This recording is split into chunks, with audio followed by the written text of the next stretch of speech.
Let me start off with two words. Made in America. Made in America.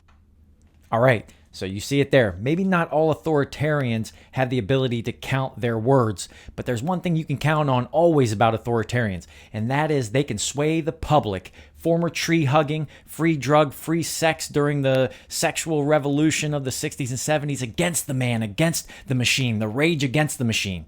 Programming and propagandizing these people into doing the authoritarian bidding today as we sit in the year 2022, post-COVID, during the Great Reset, the Fourth Industrial Revolution, Klaus Schwab, and the World Economic Forum. What's going on, everybody? Jeremy from the Independence Channel. Welcome to another edition of Real Truth. It's been a hot minute since I've gone on and posted some material, but I thought I'd give myself a chance to grow my Joe Dirt beard out. I don't connect very well here, but we'll make it work. No Shave November coming up in about 20 days or so. I've never been one to indulge in it, and that's not what this is about, really. I just want to save money during this inflationary period. Have you seen how expensive Mach 3 razors are? And I only use Mach 3. Every other razor blade I've ever used has torn my face and my neck to shreds. Former Marine from 9 years of service, I used to shave every day, and it was Mach 3 all the way. So in any case, getting to today's topic, we had the Rolling Stone founder on the Joe Rogan Experience lately discussing censorship.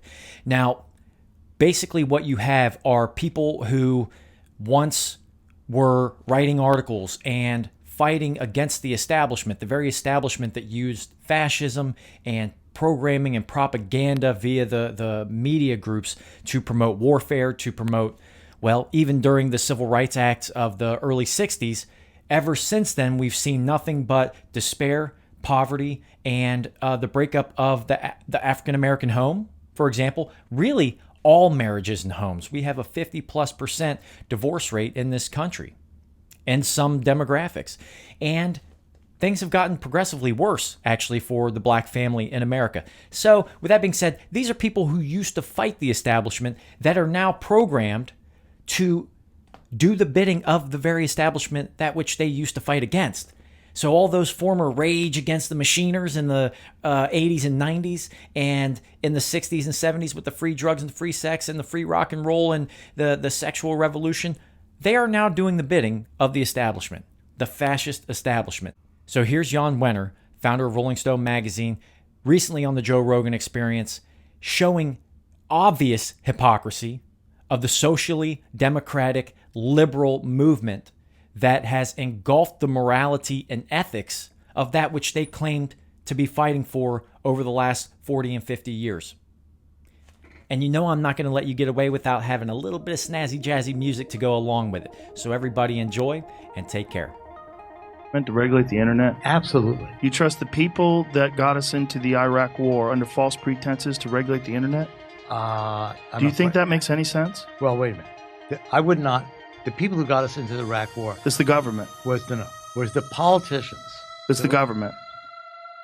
In the end, yes, it's the government. But who else is going to regulate? But if they're going to be Joe? in power and they're regulating the internet, they're going to regulate the internet in a way that suits their best interests. No, The but- same way they do with the banking industry, the same way they do with the environment, the same way they do with energy, the same way they do with everything. No, What represents their interests? There's so much. You're talking about so much money involved in disseminating information in a And very the richest particular companies way. in the world right now are the internet companies. Are rich beyond belief. Yeah, it's fat, but it's a disruptive thing that has never existed before. I think it exists, and I think where we're at is where we're at. I think we need to move forward collectively as a country with an ethic that respects truth and that it appreciates opinions and reality and an understanding of things that's not necessarily possible with corporate interest involved in dissemination of information.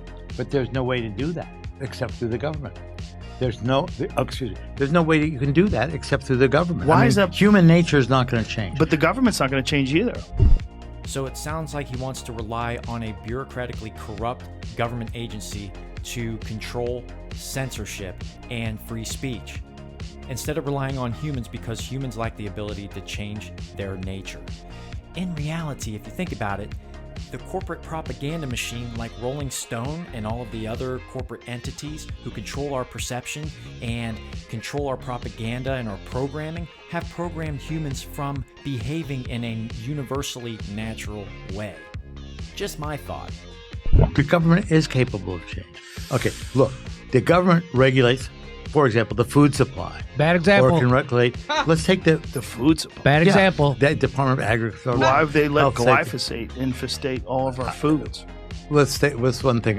Yeah, but that's a problem. That's the I government agree. regulating. Well, then we better get better politicians in to appoint better people. I mean, it's not. Again, don't let the perfect be the enemy of the good. Right. Okay. So, let's take the SEC or take the Food and Drug Administration, which regulates big pharma. On the one hand, we've Bad got example. a very safe supply of drugs in this Bad country, example. Safe. Their drugs are tested. Bad example. You don't get too many bad drugs. Bad example. Prescribed drugs. out of the 25% market. of all drugs approved by the FDA get recalled. And scene.